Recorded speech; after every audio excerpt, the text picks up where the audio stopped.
Sumuko si dating Pangulong Trump sa mga awtoridad ng Georgia, USA sa mga kaso ng racketeering at pagsasabwatan.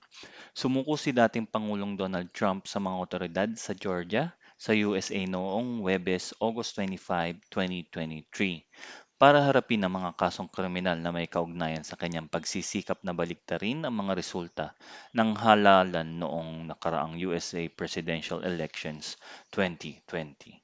Sinampahan si Trump ng dalawang bilang ng racketeering at isang count ng conspiracy to commit racketeering. Ang mga paratang ay nagsasaad na siya at ang kanyang mga kasamahan ay nakibahagi sa isang kriminal na gawain para iligal na gipitin ang mga opisyal ng Georgia na bawiin ang mga resulta ng halalan. Nabook si Trump sa Fulton County Jail sa Atlanta at pinalaya sa $200,000 bond.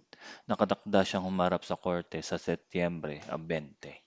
Itinanggi ni Trump ang maling gawain at nangakong lalaban sa mga paratang. Siya ang unang dating pangulo ng US na kinasuhan ng krimen habang wala sa pwesto.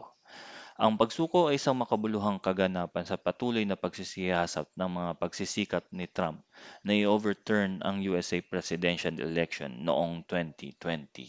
Isa rin itong pangunahing pampulitikang kaganapan ilang buwan lamang mula ngayon bago ang 2024 US presidential election. Si Trump ang nangunguna sa nominasyon ng Republican Party at isang dahilan ito na maaaring makapinsala sa kanyang pagkakataong manalo.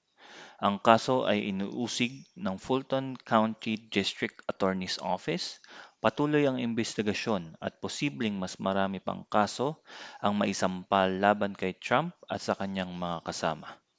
Please like and subscribe for more PH Balita at iba pa news coverage.